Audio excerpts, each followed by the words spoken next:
주님께서 여러분과 함께 마테오가 전한 거룩한 복음입니다.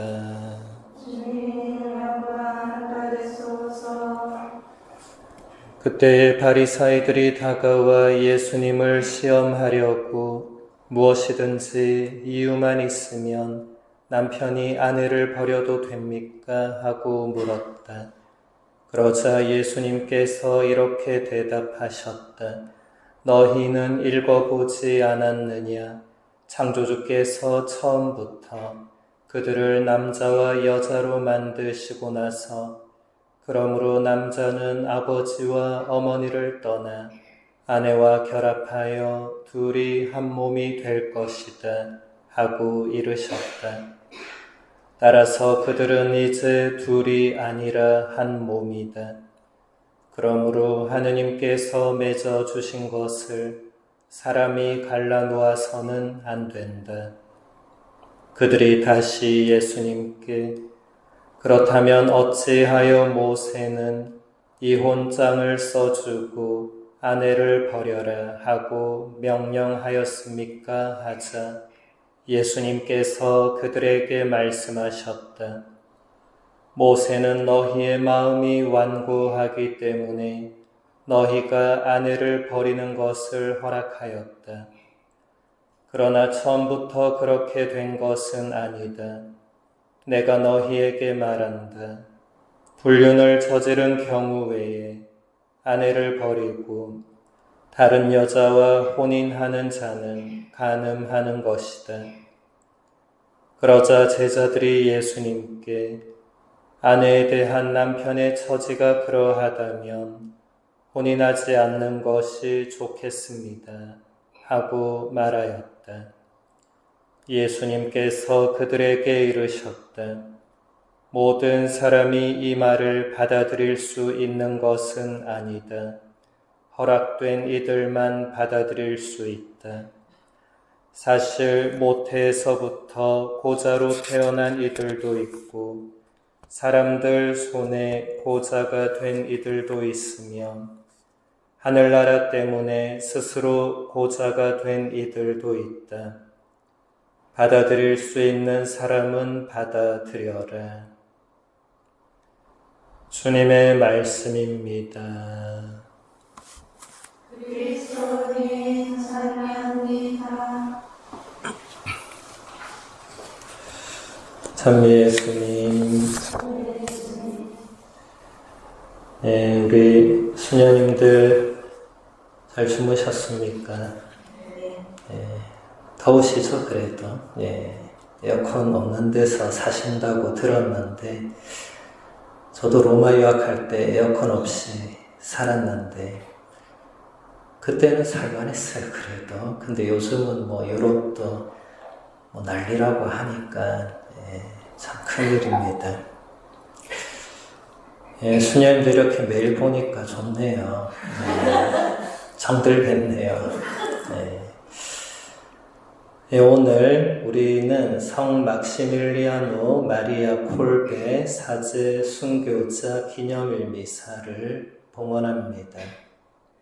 콜베 신부님은 2차 세계대전 때 아우슈비츠 수용소에서 순교하신 분입니다.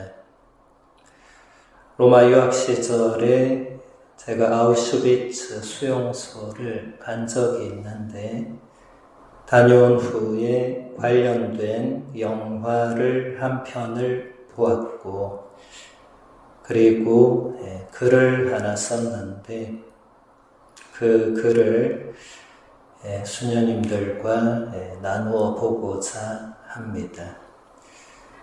이게 좀 길더라고요. 그래서 제가 일부분만 읽으려고 했는데 마침 오늘 아침 식사가 없다고 하더라고요. 그래서 미카엘 스님한테 좀 길게 해도 됩니까? 이랬더니 그냥 하시라고. 그래서 너무 성질내지 마시고 이게 또 중간에 끊기가 애매해요. 이게 제가 강론용으로 쓴 게 아니었고 그 순간의 느낌을 기록해야겠다는 어떤 그런 뭔가가 있었기 때문에 또 수녀님들이 아우슈비츠 이런 데 가시기는 좀 어렵잖아요. 저도 사실 이제 언제 가보겠어요. 그래서 한번 읽어드리는 게 수녀님들에게 좀 경험이 되지 않을까, 간접적으로. 네.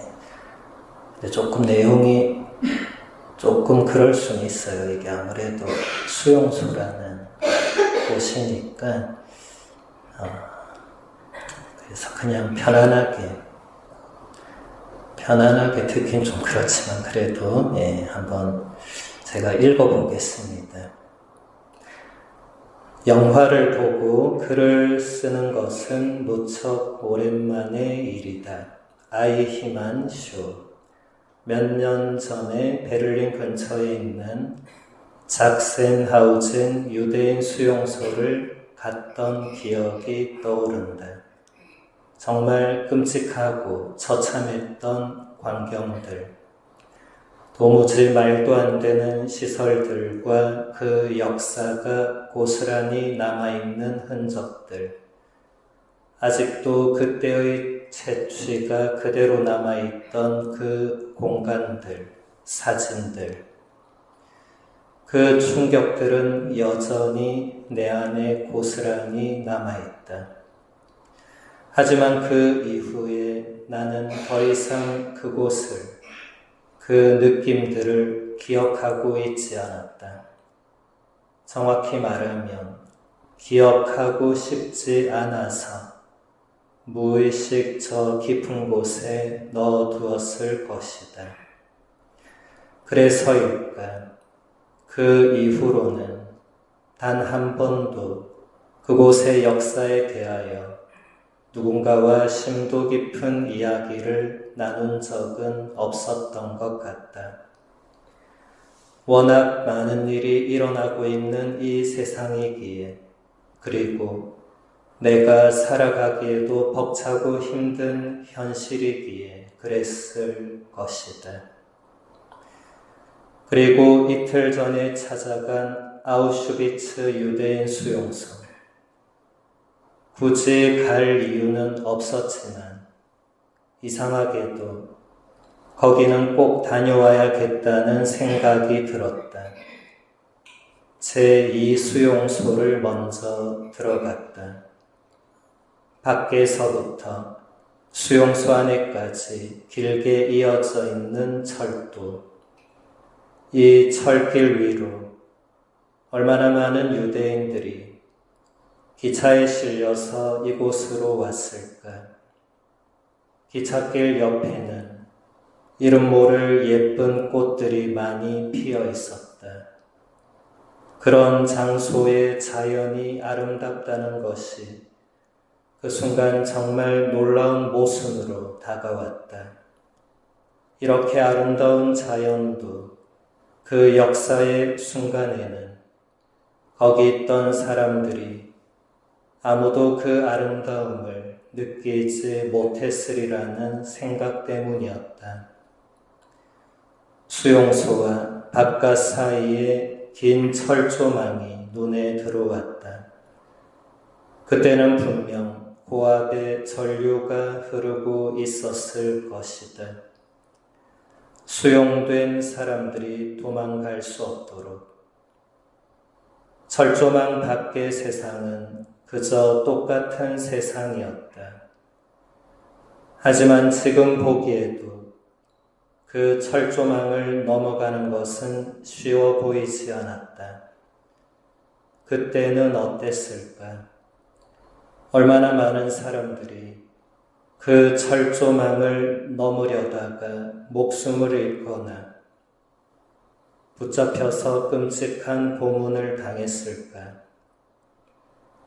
잘은 모르지만 가축 우리에도 고압 전류를 흐르게 해놓지는 않을 것이다. 제2 수용소는 너무나도 넓었다. 그 광활함이 나를 더 숨막히게 만들었다. 이렇게 넓은 곳에 도대체 얼마나 많은 사람들을 가두어 놓았으며 그들에게 무슨 짓을 했을까? 죽기 전에 그들이 당한 모든 것들을 우리가 다 알 수는 없다. 그저 끔찍하고 잔인한 고통을 당했다는 것 밖에는.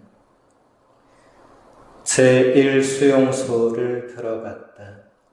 시간이 많지 않아서 모든 곳을 다 둘러볼 수가 없어 사람들이 많이 가는 곳을 따라갔다. 제1수용소에는 제2수용소와는 달리 그때의 사진들과 독일의 패전 이후 그곳에 남아있던 물건들이 많이 보존되어 있었다.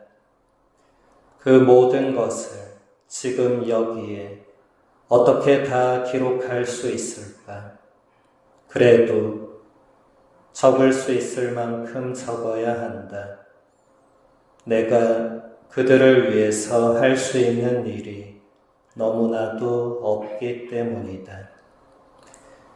그때 찍힌 사진들은 비록 흑백이었지만 정말로 생생했다. 수용소로 끌려온 사람들의 표정들을 마주하는 것은 너무나 극심한 고통이었다. 그들의 눈은 불안과 공포에 가득 차 있었다. 그들은 유럽 곳곳에서 붙잡혀 기차를 타고 아우슈비츠로 끌려온 사람들이었다. 그들이 수용소에 막 도착해서 내렸을 때의 사진들이 많았다.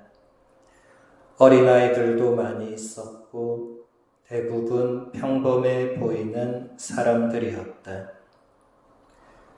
그들이 수용소에서 겪었던 일들의 흔적들을 보는 것은 무척 힘겨웠다.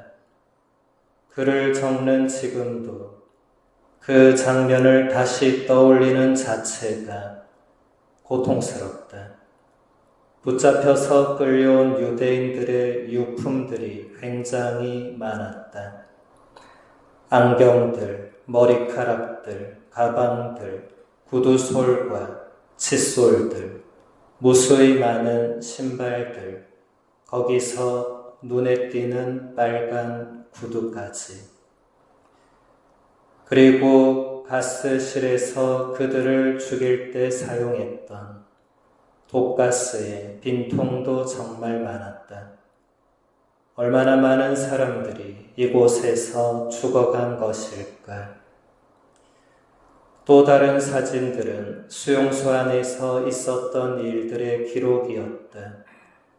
사람을 계속 굶기면서 그 변화를 관찰하고 강제 노역을 시키고 여러 가지 다양한 방법으로 괴롭히고 고문하고 죽이고.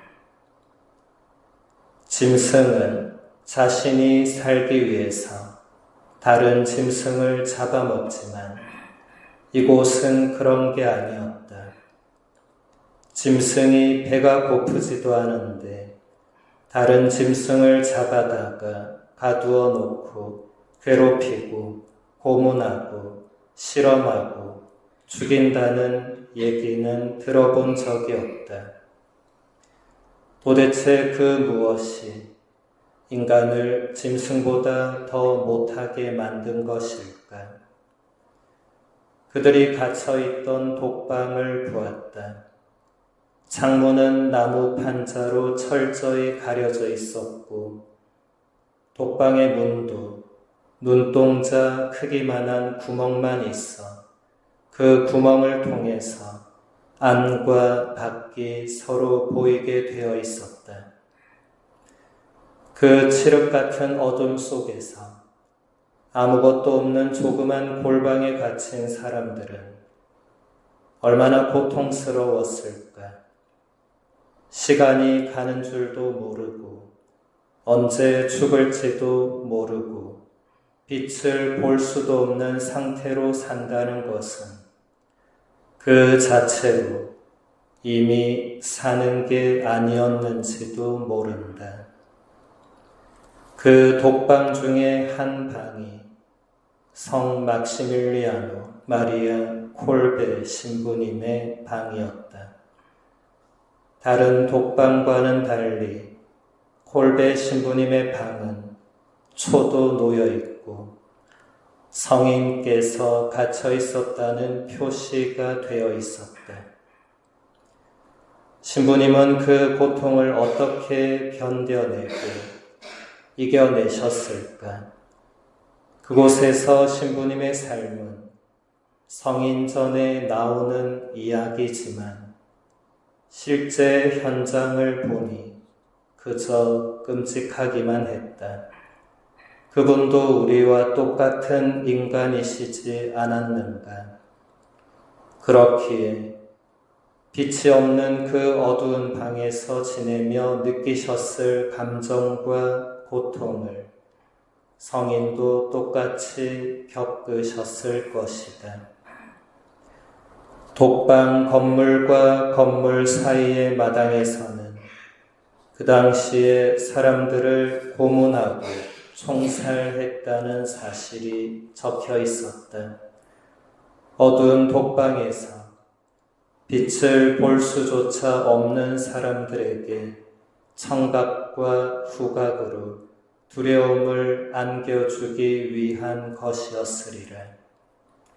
총소리를 들으며 나도 언젠가는 저렇게 총을 맞아 죽겠지라는 두려움과 고문의 비명을 지르는 소리를 들으며 나도 언젠가 끌려나가서 저렇게 고문을 받을지 모른다는 두려움이 독방에 있던 모든 사람의 마음속에 가득했을 것이다.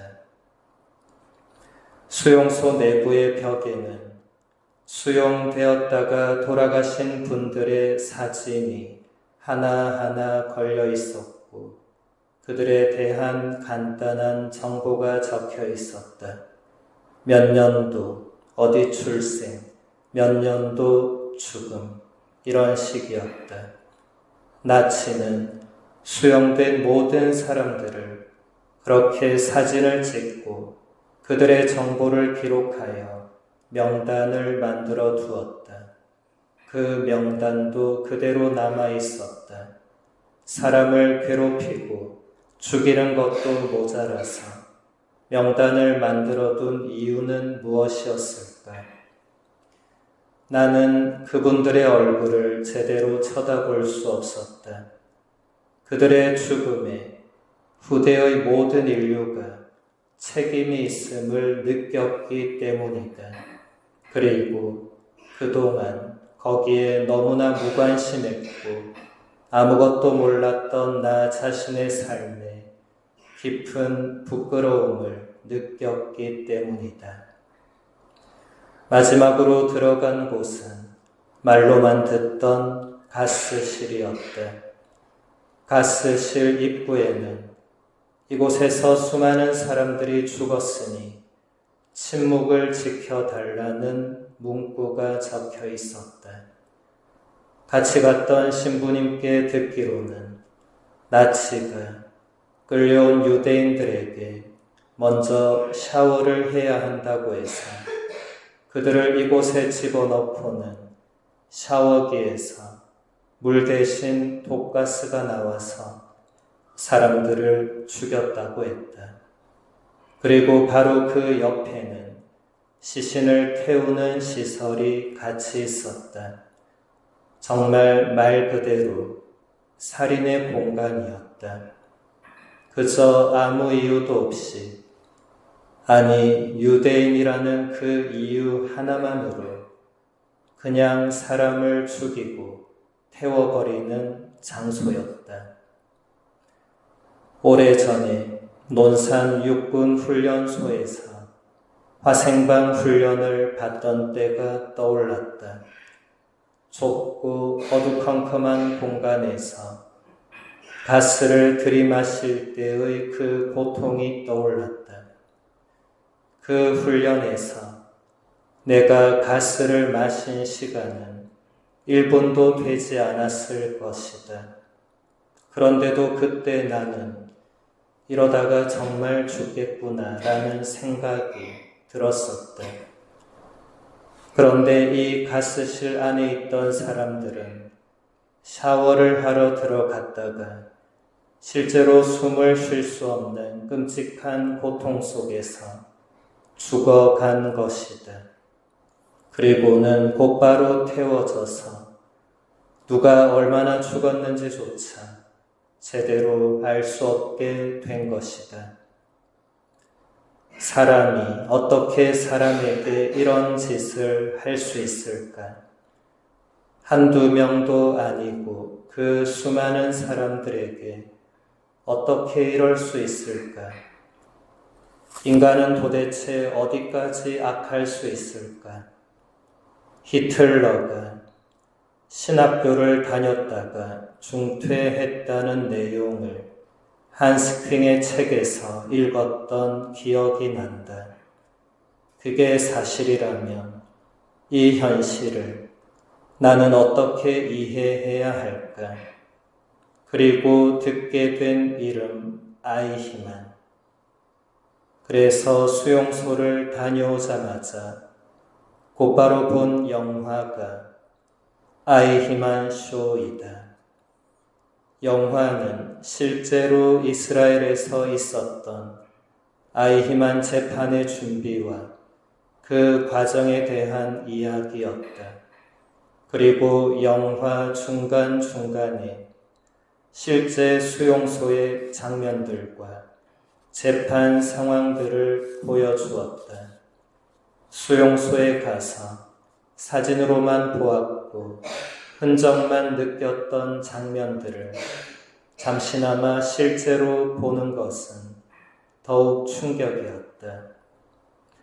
그리고 수용소 생존자들의 증언이 계속 이어졌다.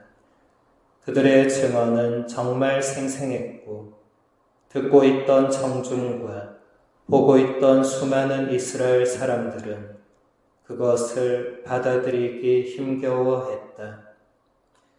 그들의 증언에 관한 실제 영상들을 다시 회상하는 것도 이렇게 고통스러운데 그 자리에 실제로 있었던 이스라엘 사람들의 고통은 정말로 어떠했을까? 나에게 가장 강렬하게 다가왔던 영상은 앙상하게 뼈만 남아있는 무수한 시신들을 불도저가 한쪽으로 밀어내고 있는 장면이었다. 불도저가 목재나 철판이 아니라 수많은 사람들의 시신을 마치 목재나 철판처럼 밀어내고 있는 장면은 정말 인간의 존엄이 과연 어디에 있는지 도무지 생각할 수 없는 것이었다. 그리고 그 순간 갑자기 또 하나의 기억이 떠올랐다. 베를린 한가운데 있는 유대인 학살 기억 공간에서 예전에 보았던 사진 하나. 그 사진도 이 영상과 똑같이 불도저가 시신들을 밀고 있는 것이었다. 사진 속에서 불도저를 운전하고 있던 사람은 입에 파이프 담배를 문 채로 웃고 있었다. 그 사람이 그 순간 왜 웃고 있었는지 나는 알 수 없지만 수많은 시신들을 불도저로 밀고 가면서 담배를 입에 물고 웃는 모습을 도대체 어떻게 이해해야 하는 것일까? 아이히만의 재판을 촬영하는 감독은 아이히만의 표정 변화에 굉장히 집중했다. 그리고 어떻게 사람이 자신을 통해서 저질러진 끔찍한 일들에 관해 듣고 있으면서도 눈 하나 깜짝하지 않을 수 있는지에 대해서 끊임없이 질문했다. 정말 실제 재판 장면에서 아이히만은 모든 재판 과정에서 아무런 표정 변화를 보이지 않았다.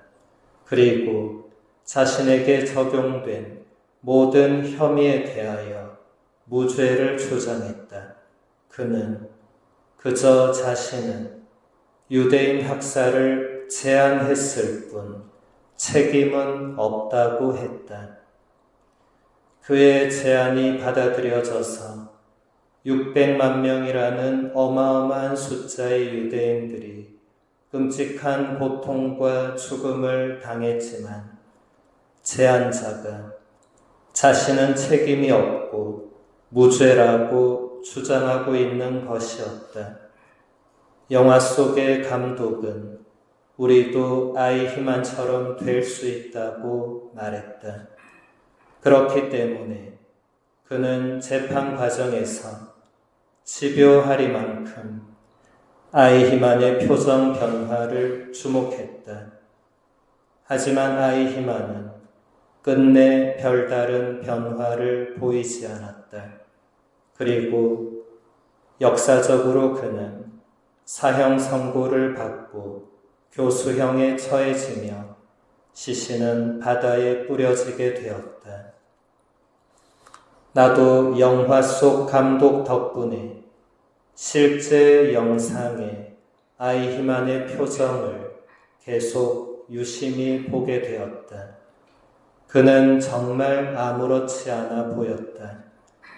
아무렇지 않은 정도가 아니라 자신이 그 자리에 있는 것조차도 억울해하는 것처럼 보였다. 그가 제안만 했을 뿐 실제로 자신이 유대인들을 괴롭히거나 학살한 적이 전혀 없다면 그럴 수도 있겠다는 생각이 들었다. 그렇지만 정말 그럴 수 있는 것일까? 수용소 방문과 아이히만 쇼라는 영화는 나에게 두 가지의 큰 물음을 안겨주었다. 그것은 바로 하느님의 침묵과 악의 문제다. 이미 수용소에서 죽어갔던 600만 명의 사람들이 죽을 때까지 던졌을 두 가지 물음이기도 하다. 왜 하느님께서는 이런 현실을 보고만 계시는 것인가? 악은 도대체 무엇인가? 600만 명이라는 셀 수도 없는 무수한 사람들이 하느님께 살려달라고 계속 부르짖었을 때 계속되는 하느님의 침묵을 그들이 받아들일 수 있었을까? 그리고 아이히만이라는 이름으로 대변되는 그 무수한 아이히만들에게서 드러나는 악을 우리는 어떻게 이해할 수 있을까? 죽어가는 그들에게 정말 고통스러웠던 것은 지옥 같은 현실과 비참한 죽음의 고통보다도 자신들의 울부짖음에 대한 하느님의 침묵이 아니었을까? 그리고 도무지 이해할 수 없고 받아들일 수도 없는 나치 군인들의 악행을 보면서 그들이 느꼈을 마음들은 감히 상상할 수도 없는 것이다. 그토록 악행을 저질렀던 수많은 아이히만들이 법정에서는 하나같이 나는 책임이 없다라고 하는 모습을 보면서 또 한 번 우리는 악이 무엇인가를 묻지 않을 수 없다. 지금 여기서 곧바로 그 답을 찾을 수는 없다. 하지만 두고 묻고 또 물으면서 답을 찾아 나가야 할 것이다. 2차 세계대전은 오래전에 끝났지만 전쟁의 상흔들은 여전히 그대로 남아있고 인간의 잔악한 모습들도 기록으로 남아있다.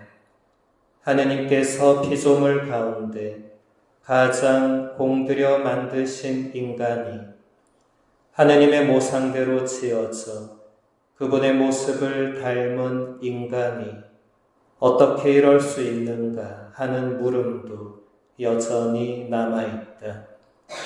이 물음에 대한 답도 계속해서 찾아 나가야 할 것이다.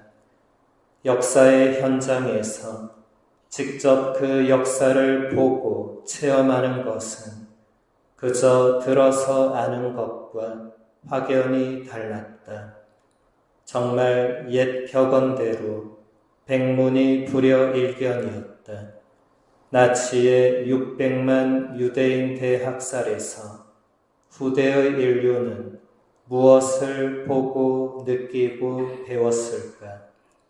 그리고 현재를 사는 나와 우리는 불과 8, 90년 전의 역사를 보면서 무엇을 해야 할까?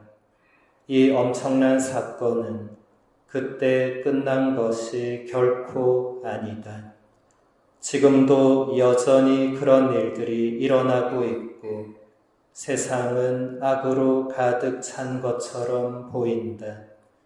그런 현실에서 하느님의 존재와 예수님의 복음을 전해야 하는 사제로서 나는 무엇을 해야 하고 어떻게 살아야 하는 것일까?